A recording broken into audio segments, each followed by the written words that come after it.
बिस्मिल्लाहिर्रहमानिर्रहीम। Maths 9th exercise 1.3।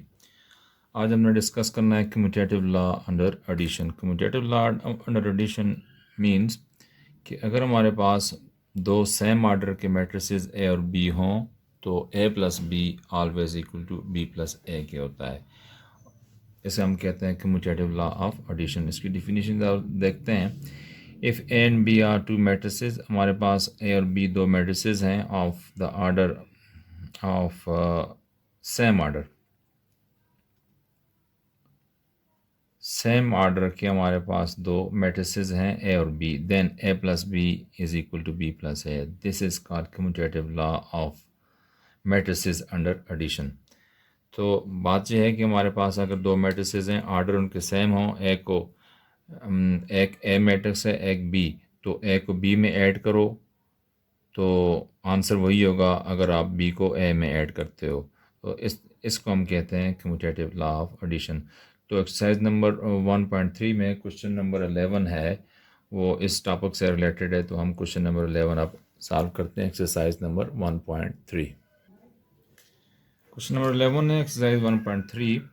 Prove that in the following matrices commutative law of addition holds. हमने देखना है कि ये जो गिवन मैट्रिसेस हैं इनमें कम्यूटेटिव लॉ ऑफ एडिशन पाया जाता है। तो सबसे पहले तो हम कम्यूटेटिव लॉ ऑफ एडिशन होता क्या है वो लिख लेते हैं। सॉल्यूशन में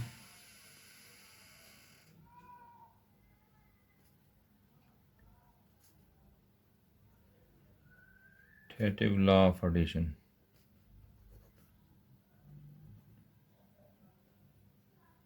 हमें दो मैट्रिसेस दिए हुए हैं ए और बी। तो कम्यूटेटिव लॉ ऑफ एडिशन क्या है? ये है जी a plus b equals to B plus a plus B plus a के इक्वल होना चाहिए। तो सबसे पहले हम ये लेफ्ट हैंड साइड लेते हैं, या ए प्लस बी फाइंड करते हैं। ए प्लस बी लिखा, यहाँ पर मैट्रिक्स ए लिखेंगे, वो है 7 1 2 4। बीच में आप इनके दरमियान प्लस का साइन डालें, इधर है 1 1 2 2। इन दोनों को ऐड करते हैं तो हमारे पास ए प्लस बी का मैट्रिक्स आ जाएगा। 7 प्लस 1 करस्पॉन्डिंग एलिमेंट्स करेंगे ऐड, 1 प्लस ये वाला 1, और दूसरी रो में आते हैं तो 2 प्लस 2 बन गया ये, और ये सेकंड एलिमेंट है 4, इसका सेकंड एलिमेंट है 2, तो 4 plus 2 is equal to 7 plus 1 means 8, 1 plus 1 2, 2 plus 2 4, और 4 प्लस 2 6। ये ए प्लस बी का हमारे पास आंसर ये आ जाता है। इसको नंबर 1 हम लिख लेते हैं। अब हम देखते हैं बी प्लस ए किसकी इक्वल है। Now b plus a, we are going to find the value of b plus a. यहाँ पर हम बी मैट्रिक्स की वैल्यू लिखते हैं, वो है 1 1 2 2, प्लस अब ए मैट्रिक्स की वैल्यू लिखते हैं तो वो है 7 1 2 4।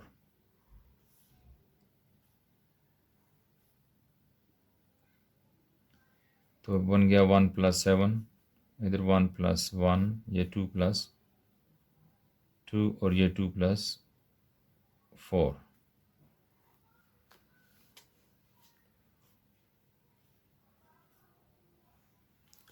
तो अब हमारे पास 1 प्लस 7 8, और ये हमारे पास 1 प्लस 1 2, 2 प्लस 2 4, और इसी तरह 2 प्लस 4 6। इसको नंबर 2 कह देते हैं। देखो 1 जो ए प्लस बी का आंसर आया था ये पहला, 8 2 4 6, और बी प्लस ए को हमने ऐड किया है तो भी 8 2 4 6 आया। तो फ्रॉम 1 एंड 2 ये बात क्लियर हो जाती है कि ए प्लस बी वो बी प्लस ए के इक्वल है। तो हम यहाँ पर लिख लेते हैं इस तरह, फ्रॉम 1 एंड 2, 1 और 2 से it has been proved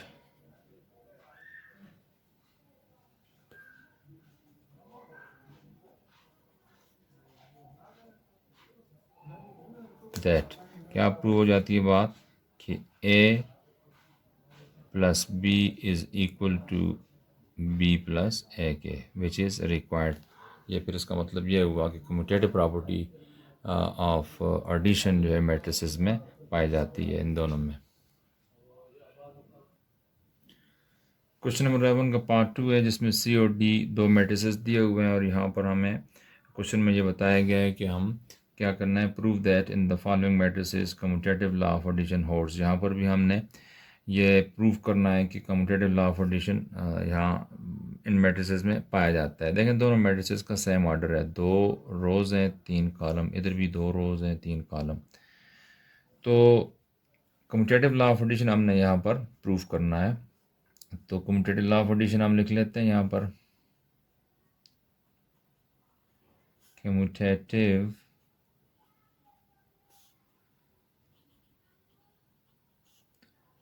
law of addition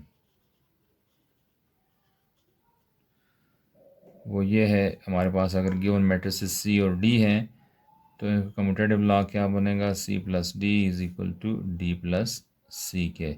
C plus D जो है वो डी प्लस सी के इक्वल होना चाहिए। कम्यूटेटिव लॉ ऑफ एडिशन ये है। तो हम यहाँ पर देखें सी प्लस डी पहले फाइंड करते हैं, सी प्लस डी।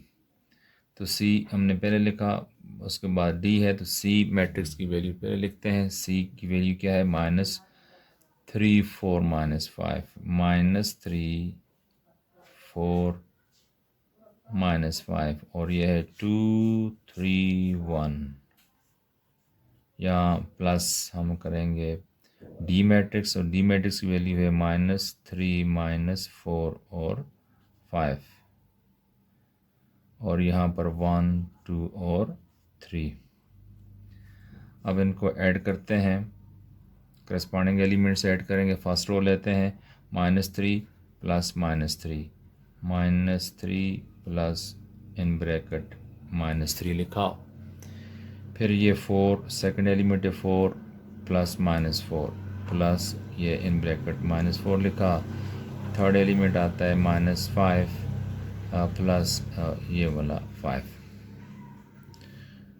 अब देखें दूसरी रो में आते हैं, 2 + 1 2 + 1 3 + 2, यहाँ पर लिखते हैं 3 + 2। अब 1 + 3 1 + 3 हमने लिखा। अब इनको सिंप्लीफाई करते हैं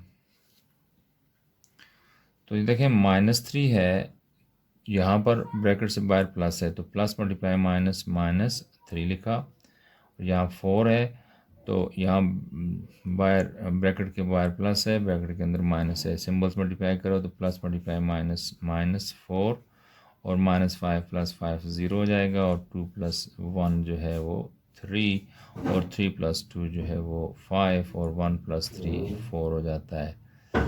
इसी तरह ये -3 -6 बन जाता है और 4 - 4 0, यहाँ पर 0, यहाँ पर 3 और 5 और ये 4। इस तरह हमारे पास a + b मैट्रिक्स की वैल्यू आ जाती है।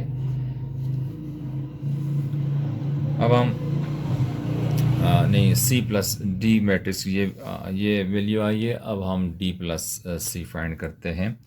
नाउ d + c किसकी इक्वल है, d + c। पहले मैट्रिक्स d की वैल्यू लिखते हैं और वो है जी -3 -4 और 5। इस तरह 1 2 और 3 ये मैट्रिक्स d लिखा हमने और मैट्रिक्स c इसके बाद लिखते हैं। तो मैट्रिक्स c की वैल्यू क्या है, -3 4 और -5। इस तरह 2 3 और 1 इनको अब ऐड करें तो ऐड करते हैं करस्पॉन्डिंग एलिमेंट्स, -3 प्लस ये -3। इसी तरह -4 प्लस 4 ये 5 प्लस -5। ये रहा 1 + 2, ये 2 + 3 और ये 3 प्लस 1।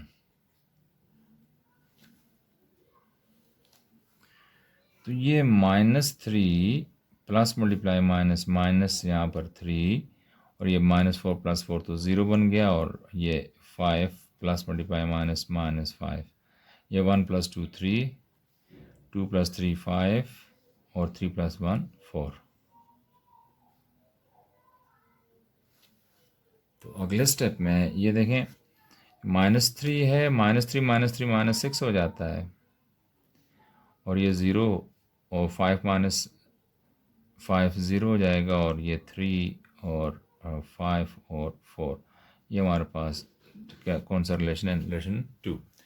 अब रिलेशन 2 को और 1 को कंपेयर करें, दोनों का आंसर सेम है। ये -600,354 -600,354, तो from 1 and 2 it has been proved. अब हम स्टेटमेंट लिख लेते हैं। स्टेटमेंट क्या है जी? From 1 and 2 it has been proved that, ये बात साबित हो जाती है कि ये C प्लस D जो है वो D प्लस C के इक्वल है, विच इज़ रिक्वायर्ड, और यही हम रिजल्ट मांगते थे। इसका मतलब ये है कि ये कम्यूटेटिव प्रॉपर्टी इन मैट्रिसेस में एग्जिस्ट करती है। C प्लस D जो है वो D प्लस C के इक्वल आ रहा है। अब हम क्वेश्चन नंबर 12 को सॉल्व करने से पहले ये कुछ पढ़ते हैं। क्या है associative law of matrix addition? तो associative law of matrix addition ये है कि अगर हमारे पास 3 मैट्रिसेस हों ए बी और सी, तीनों का ऑर्डर सेम हो, तो बी प्लस सी यानी बी और सी को आपस में ऐड करके उसमें ए मैट्रिक्स को ऐड कर दिया जाए तो बराबर होगा किसके? इक्वल होगा किसके? अगर हम ए और बी का सम निकालें, यानी इन दोनों को ऐड करके इनमें सी मैट्रिक्स को ऐड कर दें, यानी तरतीब में बी सी को ऐड करके उनमें ए को ऐड कर दो बाद में, या ए को बी में ऐड करने के बाद सी को ऐड कर दो, दोनों सूरतों में आंसर सेम आता है। तो इसको हम कहते हैं associative law of matrix addition. तो हम ये क्वेश्चन नंबर 12 अब सॉल्व करते हैं, जो इस टॉपिक से रिलेटेड क्वेश्चन है। देखिए क्वेश्चन नंबर 12 है, associated law of matrix addition से रिलेटेड है। तो हमारे पास लिखा है verify a plus B plus c is equal to B plus a plus B plus सी। तो ये हमारे पास मैट्रिसेस दिए हुए हैं, हमने क्या करना है, ये जो रिज़ल्ट है ये हमने प्रूव करना है। तो हम लिख लेते हैं इसको। टू प्रूव में हमने क्या बात प्रूव करनी है? प्रूव करना है जी ए प्लस बी प्लस सी, यानी sum of b and c plus a equal होता है किसके? Sum of a and b, यानी ए प्लस बी प्लस सी के। तो ये रिज़ल्ट हमने प्रूव करना है। तो पहले हम लेफ़्ट हैंड साइड ये ले लेते हैं। लेफ़्ट हैंड साइड लेने से पहले देखें हमारे पास ये बी प्लस सी मौजूद नहीं है, पहले बी प्लस सी फाइंड करते हैं, फिर लेफ़्ट हैंड साइड हम फाइंड कर सकते हैं। फर्स्ट वी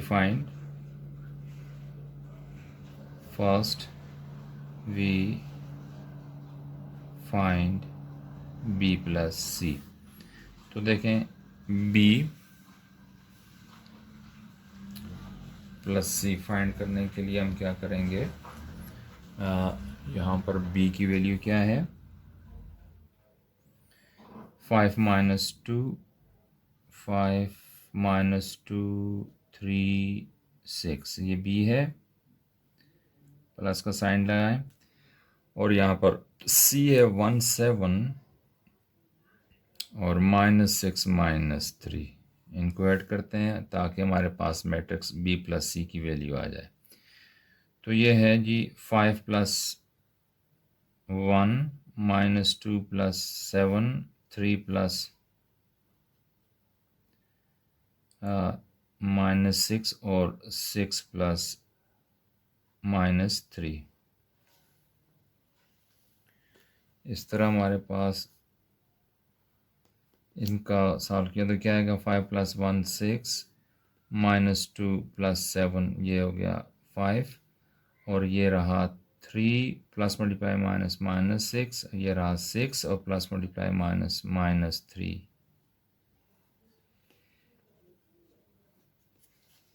हमारे पास आ जाता है 6 5 3 -6 -3 हो जाएगा और 6 -3 3 बन जाता है। बी प्लस सी की वैल्यू हमारे पास इस तरह आ जाती है।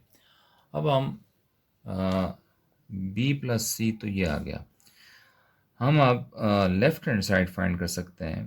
तो इसको हम यहाँ पर लिख लेते हैं।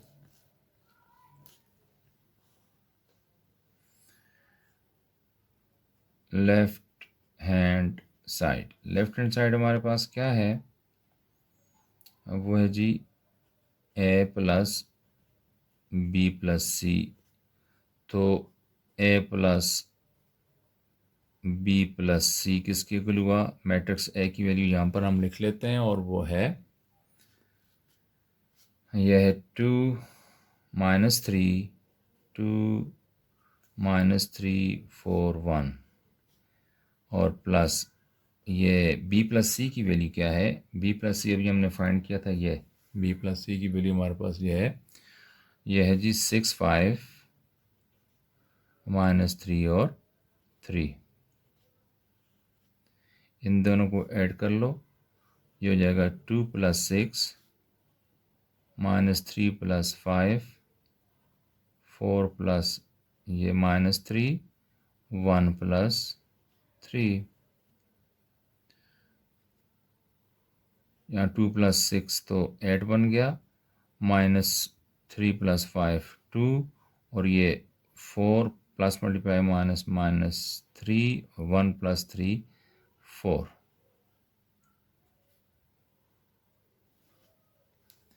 ये बनता है 8 2 4 -3 1 और ये 4। ये हमारे पास लेफ़्ट हैंड साइड की वैल्यू आ गई है। अब हम राइट हैंड साइड फाइंड करते हैं। तो देखें राइट हैंड साइड हमारे पास क्या है, ए प्लस बी प्लस सी, ये राइट हैंड साइड है। तो राइट हैंड साइड फाइंड करने के लिए पहले हम ए प्लस बी फाइंड करते हैं। देखें लिख लेता हूँ मैं यहाँ पर, राइट हैंड साइड हम फाइंड कर रहे हैं। तो राइट हैंड साइड क्या है, ए प्लस बी प्लस सी। तो हम यहाँ लिखेंगे first we find A plus B, पहले हम ए प्लस बी फाइंड करेंगे तो फिर उसके बाद हम राइट हैंड साइड को फाइंड कर सकते हैं। तो देखें ए प्लस बी हम फाइंड करते हैं, ए प्लस बी लिखा तो ए की जगह मैट्रिक्स ए की वैल्यू लिखो, वो है जी 2 -3 4 1 प्लस और बी मैट्रिक्स की वैल्यू आती है 5 -2 और 3 6। इनको ऐड करते हैं तो ये रहा 2 प्लस का साइन, ये रहा 5 और इस तरह -3 प्लस का साइन, ये रहा -2, ये 4 + 3, ये 1 1 + 6। तो हमारे पास क्या बन गई वैल्यू, हमारे पास आ जाता है 2 + 7 हो गया, 2 + 5 7 बन गया और ये -3 प्लस मल्टीप्लाई -2 हो गया और ये 4 + 3 7 हो गया और 1 + 6 ये भी 7 हो गया। इसको यहाँ पर आगे हम लिख लेते हैं और ये रहा ये 7, ये -3 -2 कितना हुआ -5 और ये 7 और 7, ये हमारे पास आ जाता है ए प्लस बी। जब ए प्लस बी हमें मिल गया है तो अब हम left hand side right hand side find कर सकते हैं। तो राइट हैंड साइड हमारे पास है ए प्लस बी प्लस सी। अब वैल्यूज पुट करते हैं, इधर ही पुट कर लेते हैं। तो ए प्लस बी हमारे पास क्या है, ये भी हमने फाइंड किया है 7 माइनस 5 और 7 7। ये वाला प्लस का साइन डालो और यहाँ पर लिखते हैं सी की जगह उसकी वैल्यू पुट करो। सी मैट्रिक्स हमारे पास मौजूद है यहाँ पे ये, और सी क्या है 1 7 और -6 -3। इनको ऐड करते हैं तो क्या रिज़ल्ट बनेगा हमारे पास, ये 7 + 1, इसी तरह -5 + 7, ये रहा 7 + -6 और ये 7 + -3। इसको आगे लिखते हैं, हमारे पास क्या बन गया 7 + 1 ये 8, -5 + 7 ये 2, और ये रहा 7 ये प्लस मल्टीप्लाई माइनस -6, और ये रहा 7 प्लस मल्टीप्लाई -3। तो अब हमारे पास आ जाता है, ये रहा 8, ये रहा 2, 7 - 6 1 और 7 - 3 4। ये देखें, ये हमारे पास राइट हैंड साइड का आंसर, और लेफ़्ट हैंड साइड हमारे पास ये है, ये 8214 और 8214 राइट हैंड साइड भी। तो इससे ये प्रूव हो जाता है कि क्या हमें साबित करना था, A plus B plus C equal to A plus B plus सी के। तो हम यहाँ पर लिख लेते हैं statement, from 1 and 2 it has been proved that, क्या प्रूव होगी ये बात कि ए प्लस बी प्लस सी जो है वो इक्वल किसके है, ए प्लस बी प्लस सी के, which is required. Question number 12 part 2 है। इसमें ए बी सी मैट्रिसेस की वैल्यूज़ चेंज कर लिए हैं और प्रूव हमने ये करना है। हमने ए बी सी जो चेंज किए हैं मैट्रिसेस की वैल्यूज़, हमने वो मैट्रिसेस लिखे और हमने फाइंड करना है, प्रूव यह करना है A plus B plus C equal to A plus B plus सी, यानी एसोसिएटिव प्रॉपर्टी, एसोसिएटिव लॉ हमने प्रूव करना है।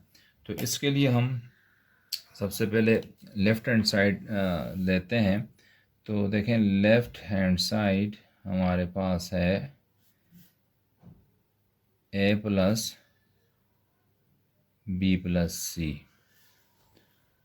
तो बी प्लस सी हमारे पास नहीं है तो लिख लेते हैं, फर्स्ट वी फाइंड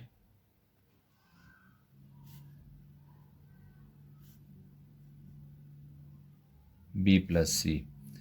तो बी प्लस सी हम पहले फाइंड करते हैं। तो बी प्लस सी की वैल्यू फाइंड करने के लिए हम बी मैट्रिक्स की यहाँ पर एलिमेंट्स लिखते हैं। तो बी मैट्रिक्स के एलिमेंट्स हैं 1 2 3, 1 2 3 और -2 1 4, -2 1 और 4 प्लस सी लिखा है। तो सी मैट्रिक्स के एलिमेंट्स हमारे पास है 1 2 1 -1 और 3 1 -2 3 1 और -2। इन दोनों को ऐड कर लेते हैं तो हमारे पास बी प्लस सी की वैल्यू आ जाएगी। देखें, ये फर्स्ट रो का फर्स्ट एलिमेंट है, इसका करस्पॉन्डिंग एलिमेंट है 2। इन दोनों को ऐड करेंगे 1 + 2, ये लिखेंगे 1 + 2। इसी तरह 2 + 1 2 + 1। तीसरा एलिमेंट है 3 + -1 3 प्लस इन ब्रैकेट -1 लिखा। अब इस तरह दूसरी रो में आते हैं, इसका करस्पॉन्डिंग एलिमेंट -2 के साथ 3 है तो -2 + 3 लिखते हैं, -2 + 3।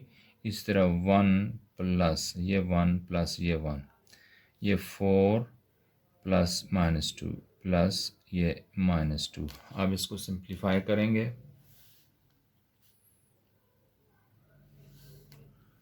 तो देखें 1 + 2 तो बन गया 3, 2 + 1 भी हो गया 3, और ये लिखा है 3 प्लस मल्टीप्लाई माइनस माइनस ये 1, और ये -2 + 3 तो हो गया 1, 1 + 1 ये 2, और यहाँ पर 4 प्लस मल्टीप्लाई माइनस माइनस 2 यहाँ लिखा। आगे क्या हुआ, ये 3, ये दूसरा 3, 3 - 1 ये 2, और ये 1, और ये 2, 4 - 2 बनता है 2। ये हमारे पास आ जाता है B + C।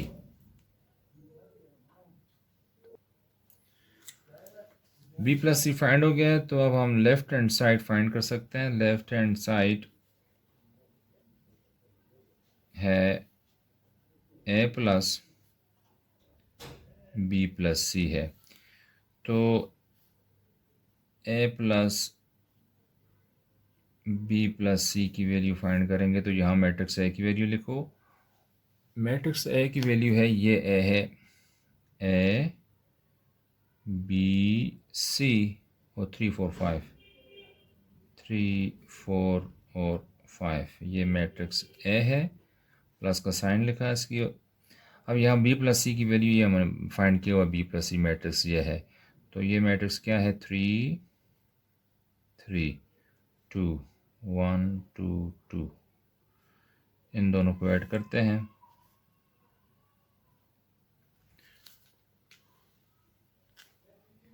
तो ये फर्स्ट रो का फर्स्ट एलिमेंट A है, इधर फर्स्ट रो का फर्स्ट एलिमेंट 3 है, तो करस्पॉन्डिंग एलिमेंट्स आपस में ऐड करते हैं। तो A + 3 ये हो गया, B के साथ आएगा ये 3, B + 3, और C + 2 हो जाएगा। इस तरह 3 + 1, ये 4 + ये 2, और ये 5 + ये 2। इन दोनों का रिजल्ट क्या निकला। नीचे हम अगला स्टेप करते हैं। तो ये A + 3 ये आपस में ऐड नहीं हो सकते। अगर A × 3 होता तो हम 3A लिख लेते, लेकिन A + 3 है तो A 3 में ऐड नहीं होगा, इसको एज इट इज़ लिखेंगे A + 3। और इसी तरह B + 3, और इसी तरह C + 2। तो यहाँ 3 + 1 हो गया, ये तो ऐड हो सकते हैं। यहाँ पर आ गया 4, 4 + 2 ये बन गया 6, और 5 + 2 ये बन गया 7। ये हमारे पास लेफ्ट हैंड साइड की वैल्यू आ गई, इसको नंबर 1 कह देते हैं। अब हम ये लेफ्ट हैंड साइड का आंसर आ गया। राइट हैंड साइड अब सॉल्व करेंगे। तो राइट हैंड साइड के लिए हमारे पास है, लिखते हैं now right hand side. Right hand side क्या है, ये लिखा है A + B + C, यानी A + B देन +C। तो राइट हैंड साइड फाइंड करने के लिए भी हमें पहले A + B फाइंड करना होगा। तो लिख लेते हैं first we find A + B। तो A + B की वैल्यू फाइंड करते हैं। A की वैल्यू हमारे पास दी हुई है, यस आपके सामने है A। ये है जी A + B + C। तो यहाँ लिख लेते हैं A B और C है, इसकी वैल्यू फर्स्ट रो में जो एलिमेंट्स लिखे हुए हैं, और सेकंड रो में है 3 4 5, दरमियान में प्लस का साइन। ये B मैट्रिक्स की जगह उसके एलिमेंट्स लिखते हैं। ये है B में आता है 1 2 3, और ये -2 1 और 4। A + B हम करते हैं। फर्स्ट रो के कोरस्पॉन्डिंग एलिमेंट्स आपस में ऐड करते हैं। A + 1, ये 4 नहीं B + 2, इस तरह C + 3। अब सेकंड रो में आते हैं 3 + -2, 3 प्लस ये -2, इस तरह 4 + 1 और 5 + 4। इन दोनों को ऐड करें। A + 1 तो ऐड नहीं हो सकता, तो हम इसको A + 1 ही लिखेंगे। b+2 को भी एज इट इज़ लिखेंगे और c+3 को भी एज इट इज़ हम लिखते हैं। और यहाँ पर देखें तो ये 3 है और प्लस मल्टीप्लाई माइनस -2, और यहाँ पर है 4+1 ये 5 और 5+4 ये 9। तो ये हमारे पास जो है a+b की वैल्यू आ जाती है। नाउ अब हम इस काबिल हैं कि हम राइट हैंड साइड फाइंड कर सकें। Now right hand side is equal to a+b+c है। तो यहाँ पर हम लिख लेते हैं a+b+c की वैल्यू हम a+b अभी हमने फाइंड किया, ये है a+b a+1 इसका, और यहाँ पर b+2 ये है c+3 ये। अच्छा, यहाँ पर ये थोड़ा सा मुख्तसर करना था, इसकी वजह से यहाँ पर a+1 ये हो गया b+2 और c+3, और ये 3 - 2 जो है ये 1 लिखना था यहाँ पर, तो ये 5 और ये 9। तो अब हमारे पास a+b की ये वैल्यू हमने लिखी, और a+b का जो दूसरी रो है वो 1, 5 और 9 हमने लिख लिया, प्लस ये c लिखा है, और c की वैल्यू हमारे पास इधर दी हुई है। c की वैल्यू क्या है 2 1 -1, और दूसरी रो है 3 1 -2। इन दोनों को हम ऐड कर लेते हैं। देखें यहाँ पर है a+1 फर्स्ट रो का ये फर्स्ट एलिमेंट है, इधर फर्स्ट रो का फर्स्ट एलिमेंट 2 है, तो हम लिखते हैं a+1 में हम इस 2 को ऐड करते हैं। ठीक है, इसी तरह इस b+2 में हम इस 1 को ऐड करते हैं। इसी तरह c+3 लिखा है तो इसमें -1 को हम ऐड करते हैं, और यहाँ पर 1 है, और यहाँ पर 1 प्लस ये 3 ऐड हो जाएगा इसमें, और 5 में ऐड होगा ये 1। इस तरह ये 9 है तो 9 में ऐड होगा -2, यानी 9 प्लस ये -2। तो अगले स्टेप में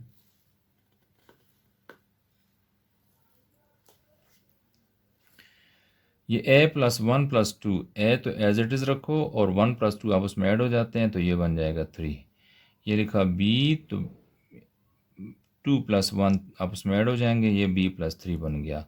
यहाँ पर c लिखा, और ये +3 -1 का मतलब है +2। अब 1 + 3 मीन 4, 5 + 1 मीन 6, और यहाँ पर हो गया 9 प्लस मल्टीप्लाई माइनस माइनस ये 2। तो अगले स्टेप में हम लिखते हैं ये a+3, ये b+3, और ये c+2, 4, ये 6 और ये 7। तो ये इसको हम कहते हैं नंबर 2। अब देखें नंबर 1 और नंबर 2 में दोनों की वैल्यू सेम है। ये नंबर 1 है और ये नंबर 2, दोनों की वैल्यू सेम आती हैं। तो हम लिख लेते हैं from 1 and 2 it has been proved that, क्या बात प्रूव हुई है कि ये जो स्टेटमेंट दी हुई थी क्या है,